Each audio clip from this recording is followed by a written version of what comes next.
Hello, welcome to Horror Movies and Shit. Today we have some special guests, Jim. We have Max Pauling and Owen Llewellyn. Now, I'm pretty sure, Jim, you only asked me to do the introduction because you wouldn't be able to say Llewellyn. Is that true? That is not true. I'm very familiar with how to say the last name Llewellyn. And where's that name from, Jim? What name? The one we Was are it talking about, you idiot. the last name? Like, where do Yes. I know it from? No, where's it originate from? That I don't know. I'm not doing It's Welsh. lineage. It's Yeah. Welsh. It's Welsh. Gotcha. So, Mark, who are our guests? We have the returning stars from the R.I.P Man coming into the R.I.P Man 2. So, what was it like getting called back? Were you expecting a sequel, or was it just something that just kind of came about afterwards? Owen, you go first. Feel free. Yeah, I was about 90% expecting a sequel. On like before we did the whole film, me and this actress August, we did the opening scene together. Yep. And that was done as a Kickstarter project. And I remember even on that day of filming, Reese, the writer, was telling me, like, I want a sequel. You know, as soon as we finish this, we want to go on with a sequel. And I was like, it gave me a lot of confidence we were going to get a sequel. So, I was Sorry, I need to ask because you brought it up. So that intro scene, that house was beautiful. Where was that? That was in Hove, just outside of Brighton, an area of Hove I've never seen before. But yeah, it's like a suburbs, like beautiful house. Yeah, that was beautiful. So, I have to ask Owen, because the makeup that you wear in the film is incredibly creepy, and I love it. How long did you have? How long does the makeup take? About like half an hour, I'd say, probably. Maybe sometimes can stretch to 45 minutes. It's Wow. Yeah, it's not too bad. I've been in the makeup chair for a lot longer before, so Yeah. What about I'm curious about the teeth, right? Because you have the RIP on your teeth. Is that just one whole piece, or is that multiple pieces?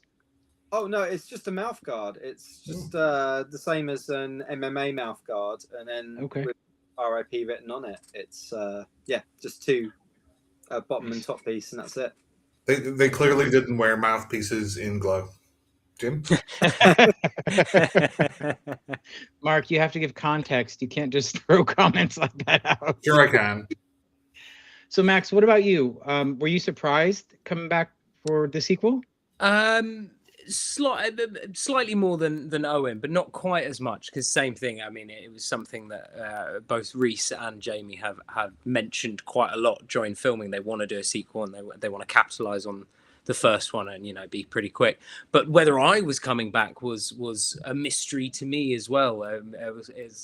I've said in other interviews, it's quite fun. They're very guarded with letting anyone know. So for us in the first film that were playing the friend group, it was quite exciting because we didn't know who was going to live or die as well, so it made it a bit more real for all of us. So I didn't know until later on in the process that they would want me back for the second one, and what that role would entail as well.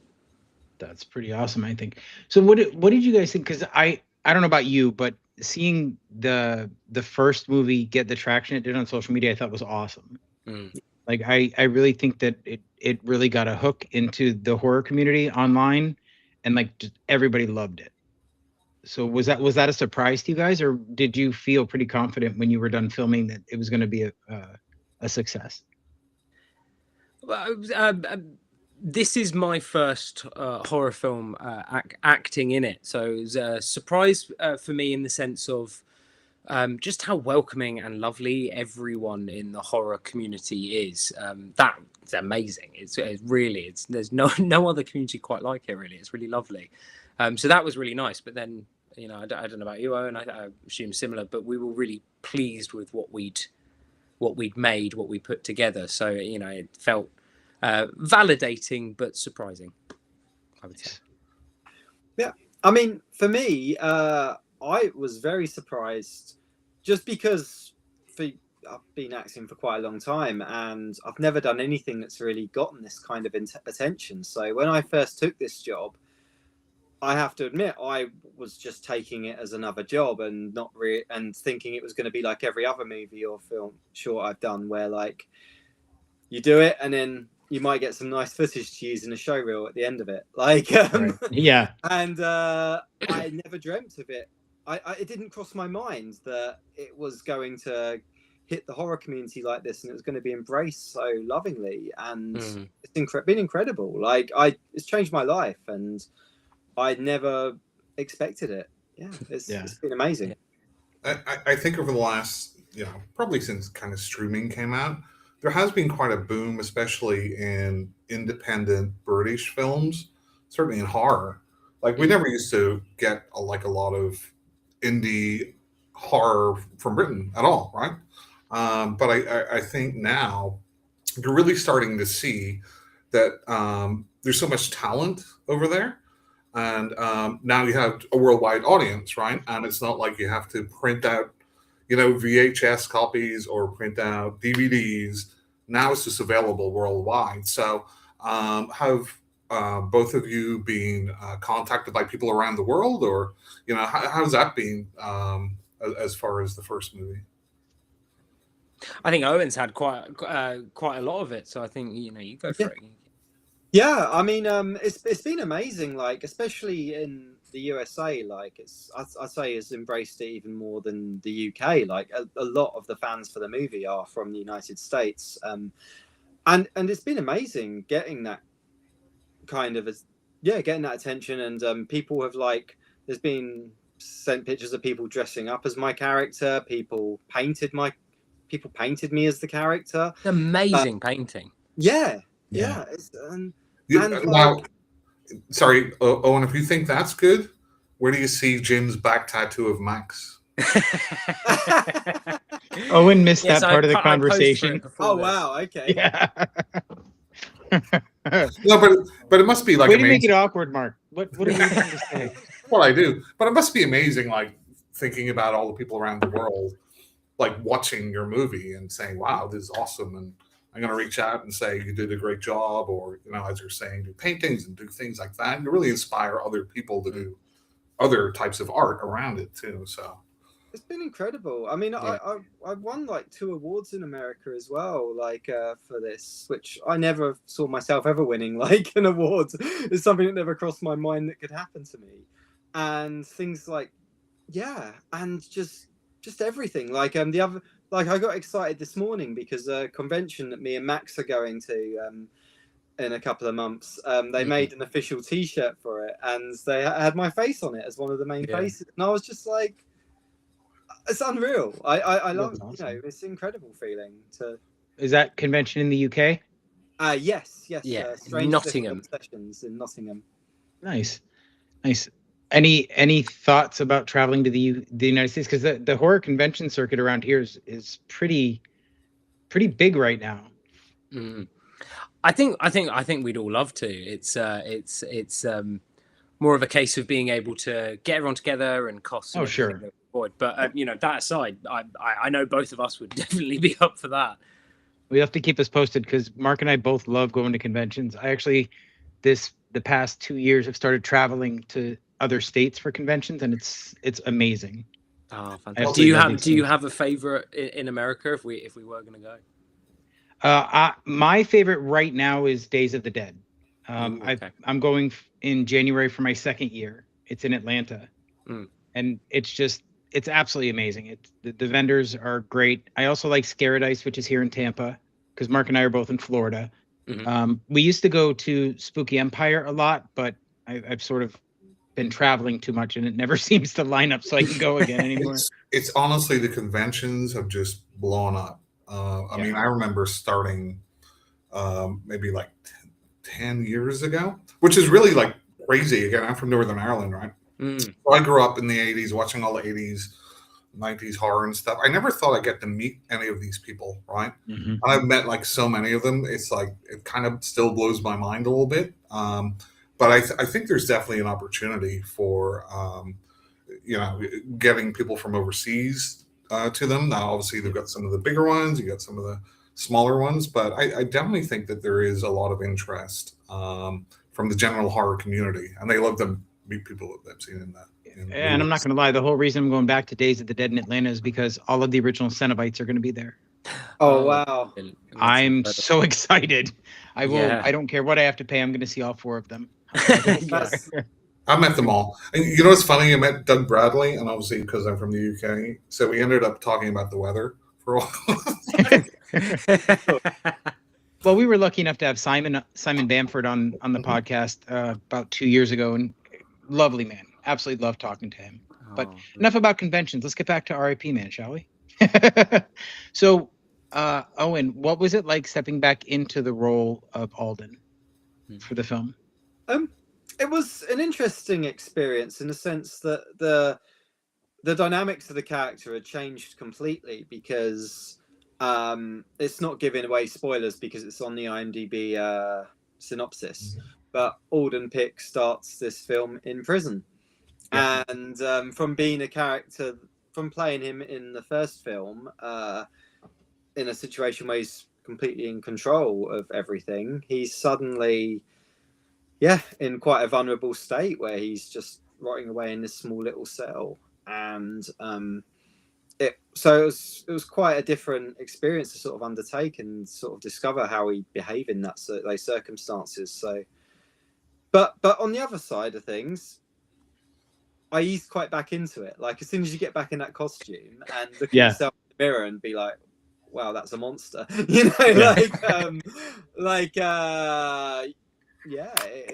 It felt like a smooth transition because I guess we were lucky in the sense that we did start filming the film pretty soon after finishing the first one. It was like months. It was a handful of months, and so we weren't that detached from playing our roles, which well, that's good. That's good. It keeps it fresh. By the way, Owen is not the monster; the parents are. Yeah. Oh, absolutely. Yes. Oh, this screaming baby. Get rid of him. We'll just make another one. It's fine. Yeah. That's right. Right. Exactly. I think he'll have a nice group of friends. It'll all be fun. And it'll just be happy ever after. Yeah. Well, nothing's ever happened like that. That goes no, nothing bad ever. Max, what was it like for you when you finally did find out that that your character was coming back for the second one? It was really exciting. It's really exciting, and there was again, same as Owen, trying not to delve too far into spoiler territory for the second one, but there's a lot more exploration into how this all has affected Donnie going forwards. That was really exciting to have to delve into. It was an interesting, slightly different challenge from the first one, where it's that sort of, oh god, this is all just happening, and how do you react when the R.I.P. man is following you? But now it's the afterthought, the dark corner or whatnot, or the light flickering, making you panic, and it's a very interesting, different way to think about it, and it was really, really exciting to get into that headspace. And I will also say, Owen on set, he is a lovely, brilliant actor as well, and a lovely man, and he's so sweet, and he'll be dressed all as the R.I.P. man, and it'll be lovely, and then the camera flicks on, and I don't have to act. It's genuine fear. So that bit was a lot easier, thankfully.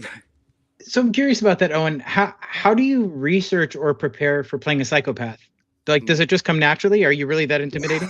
I mean, throughout my whole career, I've been cast as villains consistently. I've always joked about it to friends, and then obviously even more so now. But also, like, I felt with the original film, there wasn't loads of research needed to be done because the film script was actually so informative of everything about the character. Like, it took a unique approach where obviously you saw this character at the start of the film, and then the whole film was unveiling this character. It was all telling you about him and what brought him to where he was. So there was far more than most characters, far more than most scripts I've ever had. There was far more to work with there. There was there was a lot of backstory. So That's great. yeah, I mean, the character was very already written for me, and you know, it was laid out who he was. And then obviously I was given some references by Reese on like the movements and stuff. Like he told me, he told me like Nosferatu from Klaus Kinski's version to bring on his movements. And you could just play Klaus Kinski in real life. yeah, true. And obviously the other one was the Ripper from Last Action Hero because of his facial expressions and stuff. That was the. Oh, hey Jamie. Hey Jamie, welcome to the party. I'll join you guys. How are you, sir? I'm all good. We're happy you did. We were actually just talking about Owen stepping back into Alden. Indeed. Can you actually see me? Is my camera on? Yes. We can. Oh, okay. Let me turn this thing around. Okay. So, Max and Owen, you were saying it was a horrible experience going back to work with Jamie. Yes, the writing was awful. Yeah. Oh, no. No, it was absolutely great working with Jamie. Actually, Jamie gives you a lot on set as well to work with, and you know he's always available. Thankfully, you don't have to say through. that. You don't have to say No, that. it's true though. It's true though. It was always great to be able to, you know, before takes, doing a new thing, just go over everything. He always had time, you know, despite it being chaotic films, you know, sets are chaotic and there's lots to do. He'd always have time to be able to chat through and go, right, what am I doing here? What are we, you know, what are we going through? What are we aiming for? Yeah. It made it very easy. I wish, we did have too much time with that stuff, but you know, I wish we did have more time, but there's never enough time, you know, there really isn't. I can only imagine. I've never been on a movie set, but I can imagine it's pretty hectic, and you got to get a lot done in a short period of time. Otherwise, it gets expensive. Well, time is money, as they say. So, yeah, no, it's true. So, did you have a bigger budget for the second one, Jamie, or was it around the same? Or no, we had we had an extra like $5,000. So we had a bigger budget, but not much. I was gonna say that's almost an extra death scene, right? Yeah, pretty much. Well, so I'm curious, Jamie, how did you get more? Because you had some really creative scenes in the first film with some of the deaths. How did you top that in this one without getting too spoilery? Do we have some intense stuff to look forward to? Yeah, I mean it's more. I think these death scenes are more brutal. Where like Alden was quite clever with how he killed people, right? How to get people into a position where he wanted them to be. So he's a bit smarter. Like with Chaz, he's more brutal. He's more like straight to it, and it's a bit more There's a bit more torture as well involved in this one. There's more torture. Yeah.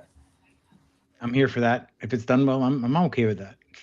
I do not like teeth torture. I hate the dentist, so it really strikes a nerve. Teeth are going to be a problem for you, Mark, huh? Oh yeah. Like the dentist, like the movie The Dentist, like I'll hate it at the same time. A lot of people don't like the dentist, me included. Yeah, nobody likes the dentist. Nobody. So, Jamie, we were asking Owen and Max before you were able to hop on, what was it like getting back behind the camera for the second film? I'd say there was a bit more pressure this time round. I mean, there was a lot of new cast, so you know, the people I didn't know, I worked with for the first time. So that's always a bit like when you're first working with someone that you don't know. It's always a kind of bit like how they're actually going to be when they come to set. But everyone was great. Luckily, everyone was great. So yeah, it's a bit more pressure because it was, you know, more people I didn't know, bit more money involved. Jamie, do you feel having some of the cast and crew that you had in the first one coming back kind of help with the new people on the set? Yeah, definitely. I mean, the core crew all back again. Like we had the same DOP, same sound guy. So the core crew were there. There was a little bit more crew around this time, which was quite nice as well. I didn't feel like I had to do like as much as I did in the first film, even though I did though, actually, I think. But yeah, it's nice having a little bit more crew to do stuff, just simple things like having someone to do the clapperboards and things like that was quite nice. Nice. I could do that. Well, you can come You to could, but England, be in your film, be in the crew. you'd have to go across the pond there, Mark. That's So right. I have a question. I have a question for the three of you, because we all know that the star of the first show the first movie were the clattering teeth. Are they coming back? They are coming back, yeah. Oh, I can't wait. And I love make those teeth. I appearance. don't know why. Yeah. But like even at the end of the first film, I was like, oh, I love those teeth. I don't know why. It's a weird thing to latch onto, but that's what I got. I agree, Jim. I could almost see a movie about like a whole like army of those that are just possessed, going around eating people. I don't know. R.I.P Man 3. Yeah, there you go. R.I.P Return Man of the 3. Teeth. Alden can control them with his mind. He's just got an army of chattering teeth. Oh, there they are. There you go. There they are. There you go. I love those things. Those are so silly. They're great. I mean, it's difficult to keep them in position, and I bet. Oh, yeah. Yeah. They're the hardest to work with out of all the actors, right? Yes. Never work course. with animal kids or chattering teeth. That's right. No animals, kids, or chattering teeth. So, Mark? So Jamie, as far as going from the first movie to the second one, did you make any kind of like stylistic changes, maybe the color palette or the way you wanted to shoot it, or did you want to kind of keep it the same as the first? In terms of the colors, I wanted to keep it quite similar, the colors. I mean, we've probably gone a little bit further with the colors this time around, I'd say. So yeah, there's that same kind of style there and same kind of feel there. I think I was editing just now, actually. I've literally come from the editor's house. So we've been editing today. The colors going to be quite similar. The score's going to be quite different. It's going to be more intense, more of a ramped up score. Like the first score is quite subtle throughout the film. Yep. But the second film, in terms of the score, is going to be a lot more dramatic. So that's going to be a big change, I think. Just the whole thing. And here's a question for all three of you. Going from the first one and then you kind of shot the second one pretty quickly afterwards. What kind of lessons did you learn from the first one that made you change something that you did in the second? Oh, that's a good question. Yeah. We ask the difficult questions here. Hard hitting horror movie questions here. Or if there was any. I mean, maybe there wasn't, but I'd say like with how vital every job is on a film set. Yes. Every job is vital. So I learned that. It's really difficult to do multiple things as well, especially when you're looking at the monitor as well. I mean, on like a big blockbuster film, you'd have probably about 10 people around that monitor looking at it. You'd have people from the makeup team looking at like the makeup continuity, the hair continuity, the lighting continuity, script continuity. So you'd have all these people looking at specific things. And when you've got just one person looking at the monitor, trying to look at like everything that's going on, right, the background continuity and the performance, and that's really tough to do. Just focus on all these different things. I think it's pretty much impossible, to be honest. I think also kind of similar but different from the acting side of things. Like I was saying earlier, this is my first foray into horror doing these films, and everyone on set has fun. It's not just director or not just actors. And that's something I learned from doing the first one is that the wealth of knowledge is incredibly insightful and helpful to help create and build from, and know how to react in situations that, you know, not had to experience before. So I'm curious. Tell me if this is too far. I don't think so, but I know you guys only had a few months in between filming the two films, but is there a time jump in the storyline? There's not, no. Literally, no. None It's at all. literally goes from the end. See? It's a direct continuation, pretty much. Yeah. Oh, so we're going Halloween 2 style then. Yeah. That's awesome. Yeah, exactly. That's great. Max, what was it like? You mentioned earlier that your character Donnie is a little more jumpy now because of what they experienced in the first film. What was it like being able to explore the reaction to that kind of trauma from the first film? It sounds wrong to say it was quite exciting, but it was quite exciting, really, to have those conversations, you know, with Jamie and with myself when I was going over the script and you know, before shooting and whatnot and preparing.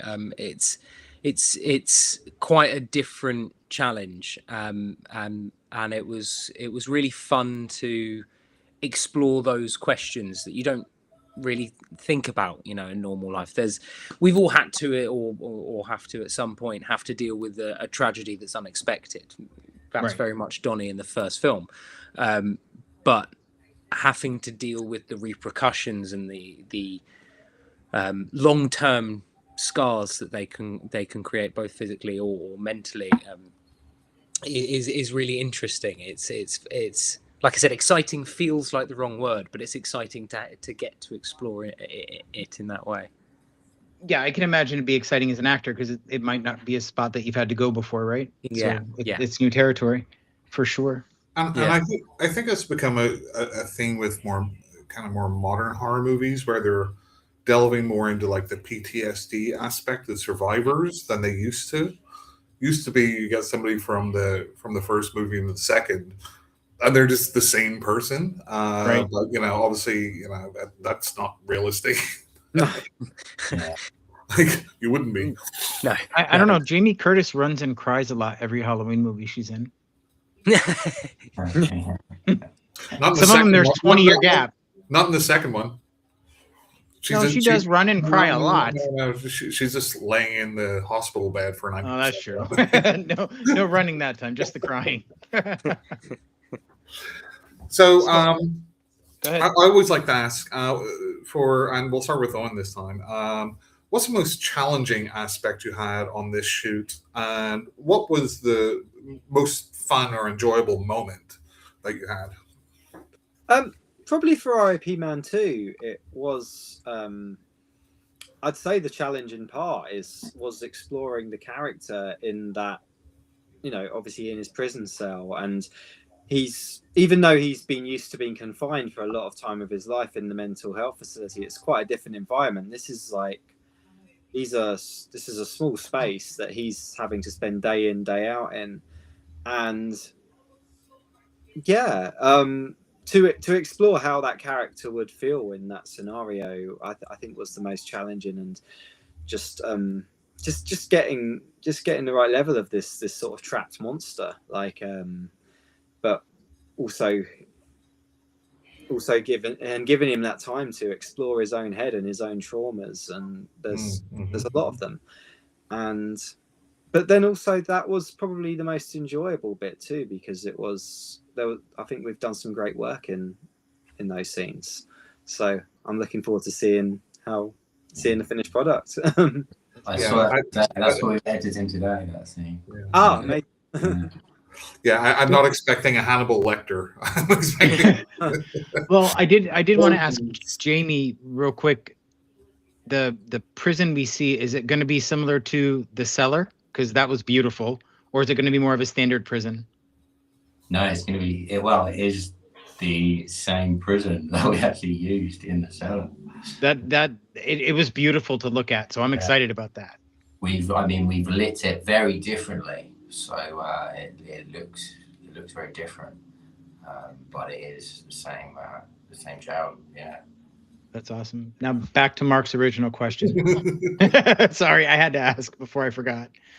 So Max, what about you? What was your most enjoyable part about filming And your most challenging part? and your most Um, challenging? I similar to Owen, I'd say the most enjoyable part was being able to delve into the character in that way, and the most challenging was also incredibly enjoyable, and I'm sure Jamie can agree with this. The first shoot was pretty much 48 hours straight first for I got a couple hours of sleep, but not much. And Jamie, I don't think you slept at all, really, did you? No, 1 hour sleep. Yeah, well, there you go, 1 hour. Yeah, so I'd say the challenge for all of us at that point was staying awake. Yeah. But we got it all done, and I'm very pleased with how it turned out. But yeah, I'd say that was probably one of the most challenging things. Sure, I can only imagine. What about for you, Jamie? I mean, you wore many hats, right, on both films. So, what was the most challenging aspect for this one, and what did you find the most rewarding? The most challenging was definitely the long hours that we did, and trying to stay focused for that amount of time, because we done, there was numerous days we went into like 16, 17 hours. Yeah. So we were kind of shooting through the day and through the night, and just staying focused really was really difficult, because for that amount of time, with not eating properly as well and not having that, much time for a break or anything like that, it was literally just going straight through, like no stopping. It took me like a couple of days just to feel normal again after that. I can imagine. I hope you guys are caffeine junkies, because something had to have kept you awake. Yeah, well, I don't drink tea or coffee, so I didn't have any of that. I don't drink energy drinks either, so I was just drinking water the whole time. So I don't trust anybody who doesn't drink coffee. Sorry. I tell you what, I do drink coffee, and I was faring worse than Jamie, so I think maybe we might have to bow down to him on that one. Maybe. So was this shoot the same length? Was it longer? Was it around the same? Well, I mean, in terms of the days, it was shorter, but the days we did shoot were a lot longer. So I think in total amount of shooting hours, it was probably, I'd say, longer in total in terms of the actual hours shooting. Because the days were just like ridiculous.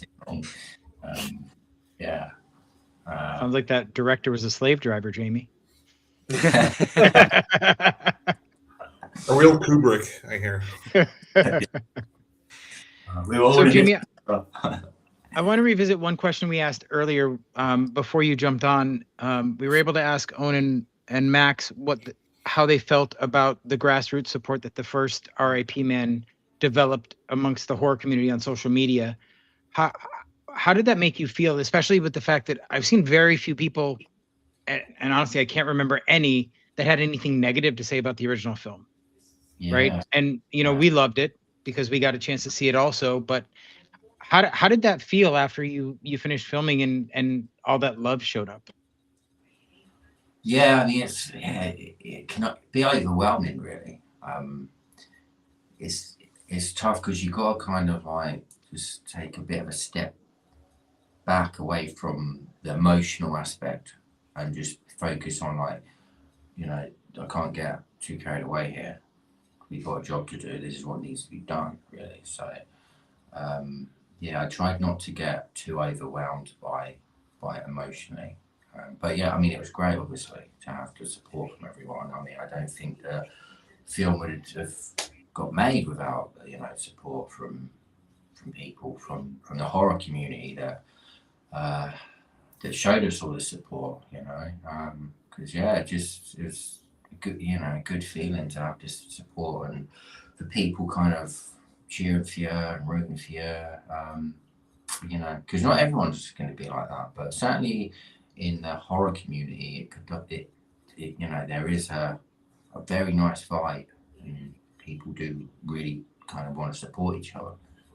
It's mostly because we're high. And I think kind of in this current world, right, with all the different streaming platforms, right, free, paid, everything else, and there's so many movies out there. I think having like a social media buzz really does help a movie, because there's great movies that you just stumble across and nobody's ever heard of them. And then there's ones people talk about all the time and you watch them and you're like, eh. So, it must be difficult to try and navigate the sea of all of these other movies that are out there at the moment. So, have you found there's been any shift in your idea about marketing, or how to get on different platforms, or is that not something that you actively do? Is it somebody else? I mean, it's mainly through the distributors, really. I kind of like, the distributor that distributed that R.I.P Man. I just had a look at similar films they've got and what platforms those films have gone onto. Because usually they kind of do like a bulk deal with these streaming platforms where they give them like 10 films, and it's like a bulk deal. So it's like if one film gets onto a certain platform, then the chances are, if you go with this distributor, then they could get your film onto this platform as well, because it could, they can have a relationship with the streaming platforms. So yeah, you've got to kind of do quite a lot of research around that, really, I think, with distributors and where they can place the film and what relationships they have with different streaming platforms. So yeah, you've really got to think about the business side of it as well. As soon as even when you're making a film as well, even before you make a film, you've got to think about the business side of things, which I think a lot of filmmakers kind of don't do so much. And they can make an amazing film, but unless you have that bit of know-how and ability to market it and put it in the right places and right hands, then it's kind of not gonna get to where it should go, kind of thing. Yeah, I mean, I would say if you look at, certainly the last 10, 15 years, the genre that really has those sort of grassroots success are mainly in the horror genre, right? I mean, you have your Blair Witch Project, your Paranormal Activities, your Terrifiers, or whatever. You don't really see these kind of smaller budget indie movies blowing up in many of the other genres. So I think it's a good genre to be in. Plus, I'm a horror fan, so more horror movies, the better. That sort of segues into my next question. This is for all of you. Like, Max, I know you said you had never acted in horror before this. Are you at least a horror fan? Yes. And I think becoming, again, like on set, becoming increasingly more so with recommendations of what to watch has been quite fun, sort of getting homework when I get home every time of things to watch. But yes, I have a very broad, basic horror knowledge, and it's slowly expanding now, which is quite fun. Nice. What about you, Owen? Are you a big horror fan? Oh yeah, I'm a huge horror fan. I've been into it since I was about 12 years old. I saw Candyman and got obsessed ever since. And nice. Unfortunately, my mum was a big horror fan and had a massive collection of VHS tapes back in the day. So as soon as I got into horror, I had tons of films at my disposal. So, see, Mark, I'm not the only person whose mother corrupted them. Well, we won't get into that, Jim. I don't want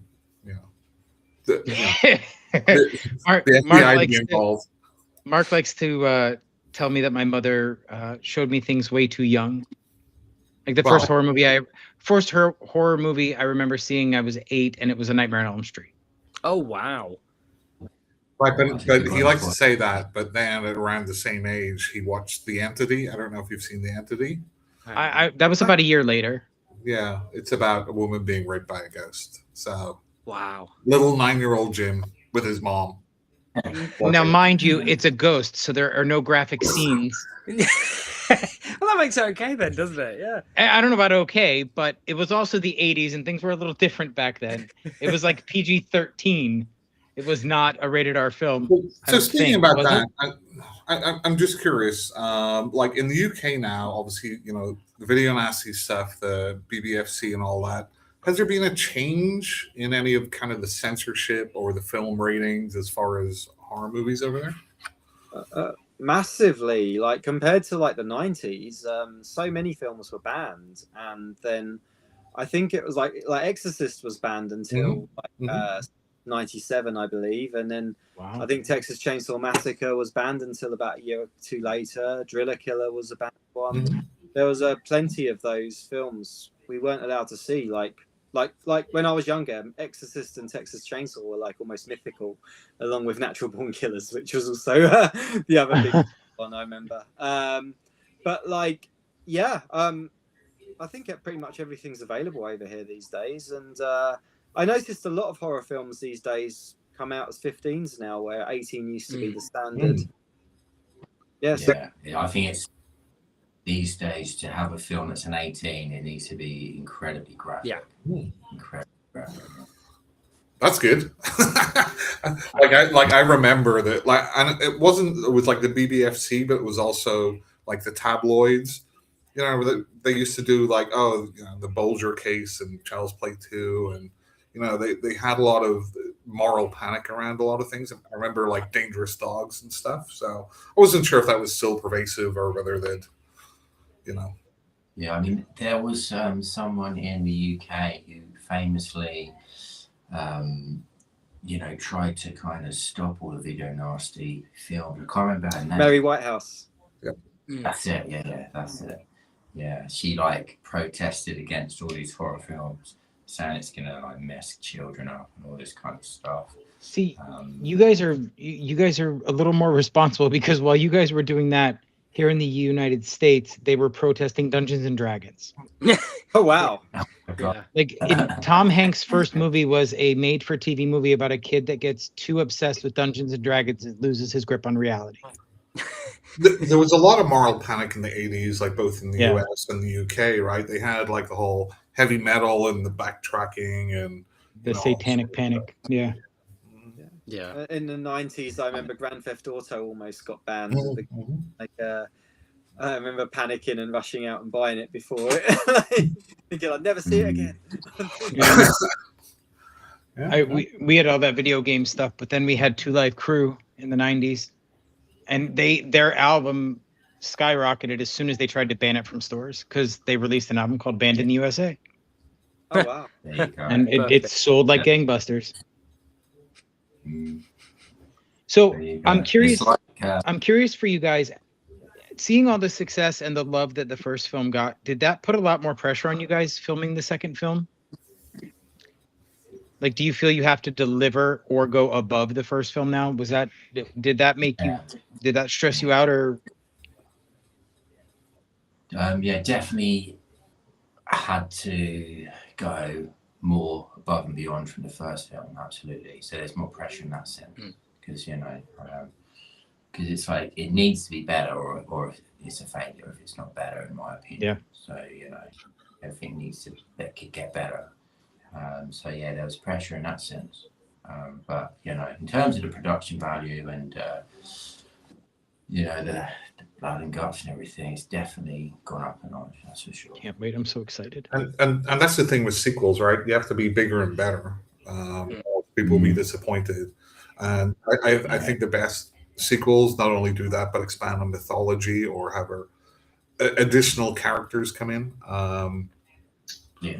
So I don't know if that or Mark, in the case of your favorite sequel ever, completely change genres. Right? Because you love Aliens, which is it's more of an action film, and the first movie is more of a slasher in space. No, you don't. Jim, you have no idea what you're talking about. Okay, anyway. God, he's so illiterate. So as far as like an expanded cast and crew, there must have been more logistical things that you have to deal with, Jamie, as far as just having that number of people on set or having to kind of maneuver people around. What do you think about, like, say if somebody gave you $1 million?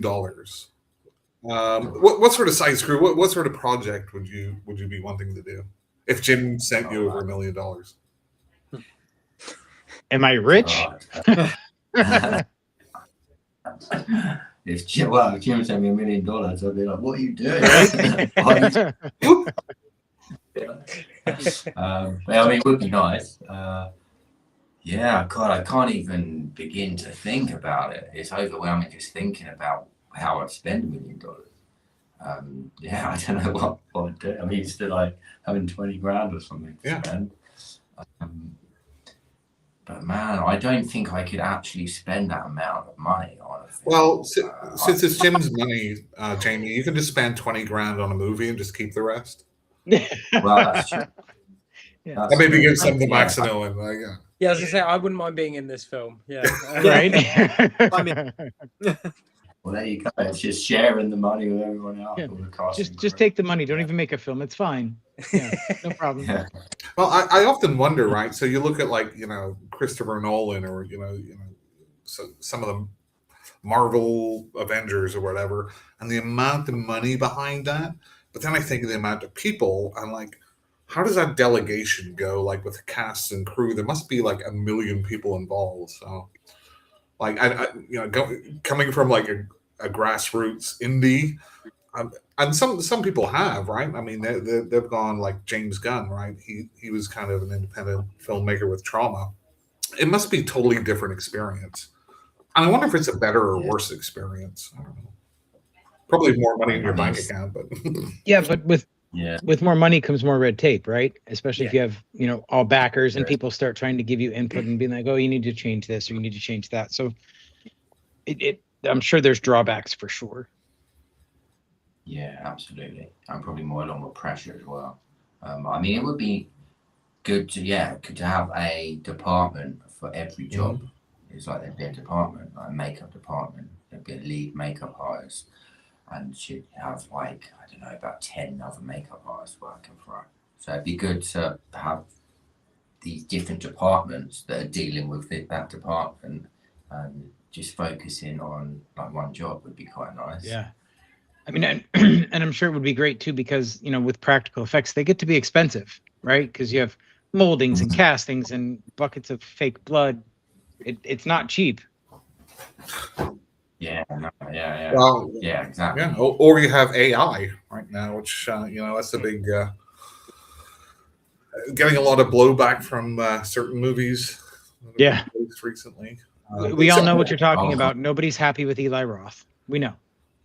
And yeah, I've not seen that film yet. I don't think I will. No. Yeah, I don't plan on it either. I've heard a lot of bad stuff. I've seen the trailer, and the trailer doesn't appeal to me that much. Looking at the trailer. I mean, just with AI, right? I mean, do you worry about that impacting opportunities for actors and directors and script writers and writers? I mean, I think there's a slippery slope there.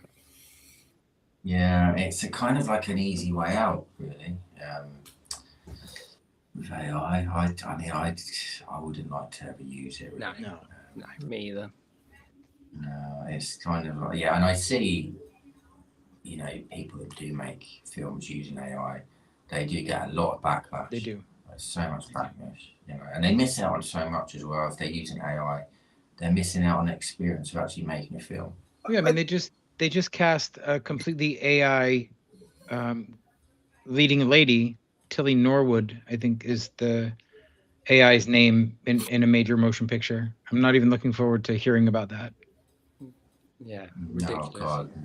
I mean, I think a lot of audience with when it comes to AI, like especially like when using like AI actors or something, I think it will put a lot of people off. Like, I know for me, I just almost shut down as soon as I heard something involved AI, because I always compare it in the idea of like you could see the most beautiful painting and marvel at it, but if you were told that it was done by AI, I think you'd lose all interest immediately. And I think films will have that same effect on most people. Like, I think AI hurts people of the industry on a smaller scale. Those sort of jobbing, like maybe commercial voiceovers and things like that. I think might affect more and filmmakers, like commercials and like it will affect that sort of that day-to-day work that artists And usually feed themselves doing. Yeah. It will affect that sadly, but I think things like movies it won't. That's my personal take. The community side of things as well, like Jamie was saying, the experience of making a film, but also the experience of watching something that has been made, you know, and it's the same with so many industries, not just the film industry, in that regard of you, you appreciate, like Owen's saying, you appreciate because it's made by someone. They've put their time into it, they've put their work into it, and their mind into it as well. It's, you know, it's their mind as opposed to just trawling through a bunch of already made things and going, well, this is an amalgamation of what you want, there you go. It's not the originality that people want. It is kind of a slippery slope though, right? Because right now in the horror community, especially with some indie horror authors that I know, there's like a witch hunt, right? So anything that they find off in a book, they're accusing people of using AI, whether it's an honest mistake or not. And I worry that that's going to catch on, and people that are not using AI are going to be lambasted and feel repercussions because somebody suspects that they're using it. You know what I mean? It just it feels like it's going to blow up into this big witch hunt before it all settles down. I think you're right in a way, because I mean, one thing I have been using AI for, and I kind of feel a bit guilty about it even for this, is creating poster artwork for the R.I.P Man.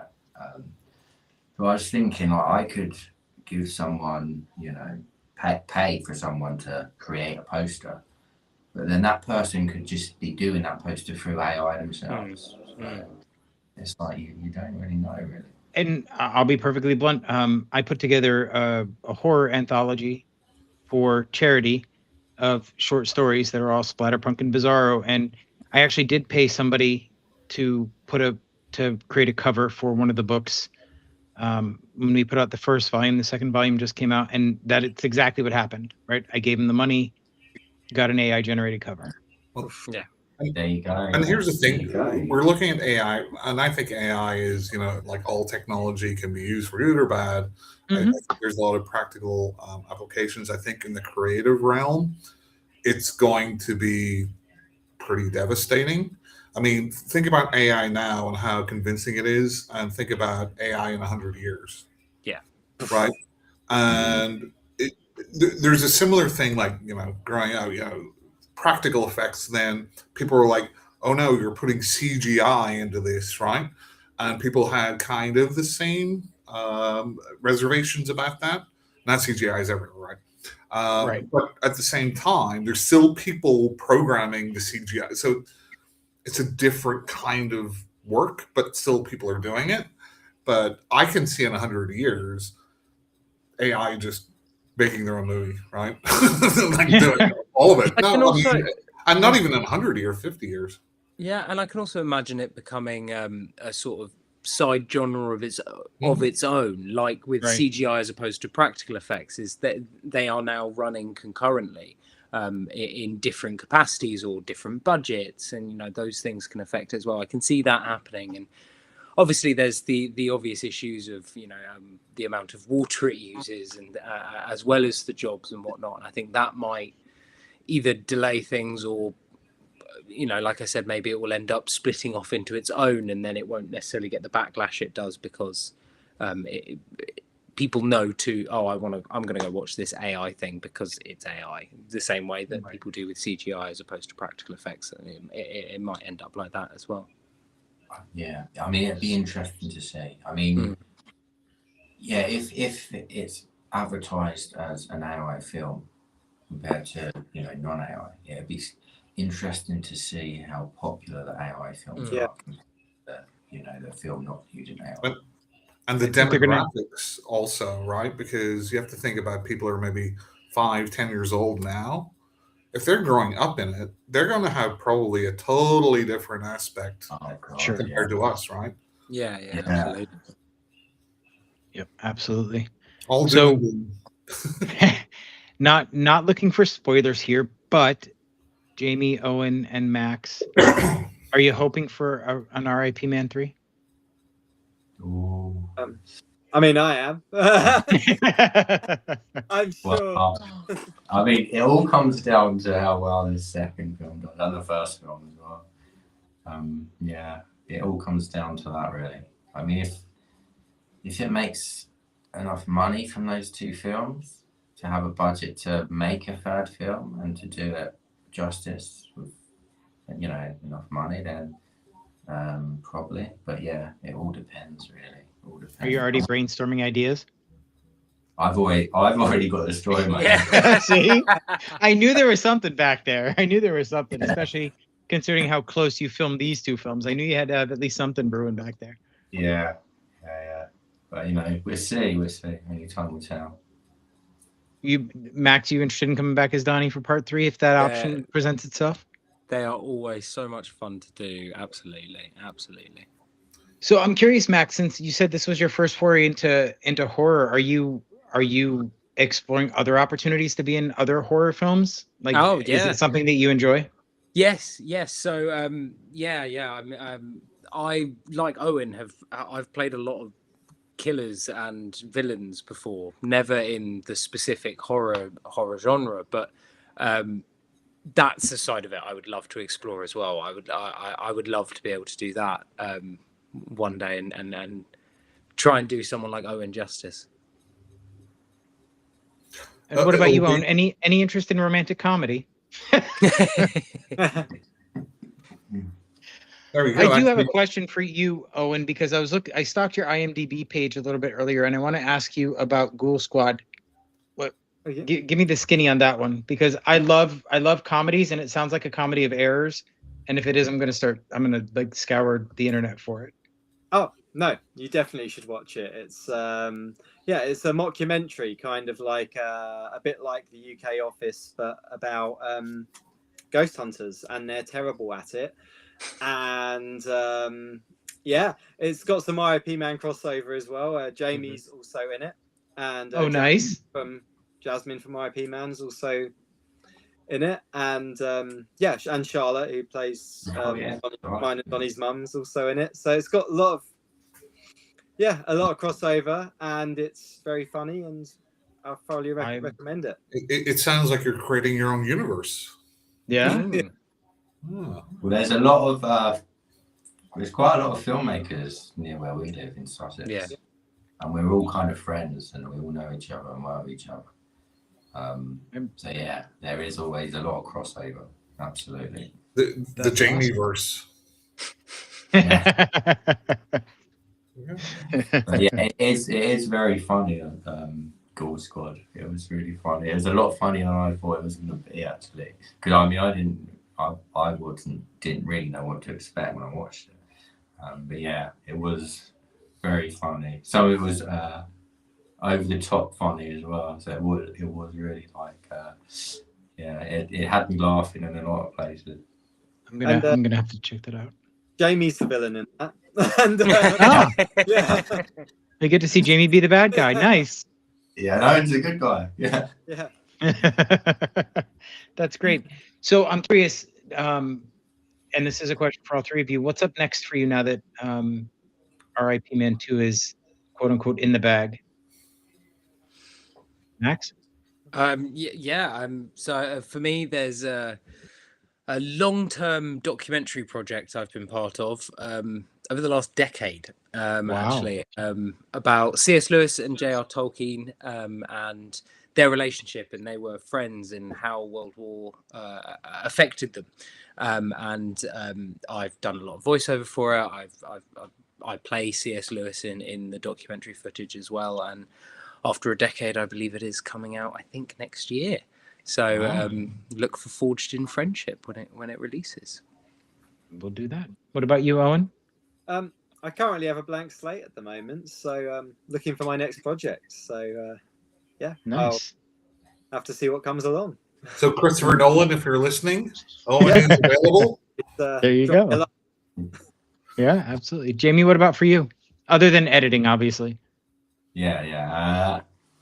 Well, in terms of acting, there is a role that someone from New York actually wants me to play in a film about the Krays. But they said that's going to start filming in 2027, so that's right at the back of my mind anyway right now. So that's quite a way off. And then I've got some other films coming out soon, not non-horror films. It's like a war film I was in. I did actually do this Bengali horror film that's coming out soon. So Huh. I don't know where that'll be shown, but that'll be quite interesting if I ever get to see it. That could be fun. That could Yeah. absolutely be fun. Mark, what other questions you got? So we were talking about AI and AI art, right? So, what is the tagline, Jamie, for the R.I.P Man 2? Oh, so we finished shooting R.I.P Man 1 in May of 2025. And then we started shooting R.I.P Man 2 in January of this year. And then there's some ideas floating around, I think, from probably October, November onwards. So for R.I.P Man 2, from when we first started putting the idea together until we wrapped it, like 8 months or something like that. Okay. Very quick, very quick. Mm. Yeah. So, potential release date? Release date, I reckon it'd be possibly January next year. We'll see. They like to put, I mean, it depends on the distributor, but a lot of distributors like putting films out in the winter months rather than summer months. So yeah, Okay, awesome. January, February, maybe. Nice. I'm looking forward to that. Mark, what else you got? No, that's it. I mean, it's getting kind of late over there. For Yeah. guys. I know, that's why I'm trying to give him a break. No, like we really appreciate you coming on. It was great to have you on the first time. Great to have you back and for the first time again. So we hope whenever it's released, come back on, tell us how it's doing, and yeah, we just wish you all the best. Yeah, Can't wait to thank see you it for come having out. us. Thank you. Yeah, absolutely. I'm gonna Always- end the live stream, guys, and then we'll chat for a second. Okay. Yeah, always good chatting to you guys. You know, always is. Always, Jamie. Always happy to have you guys on.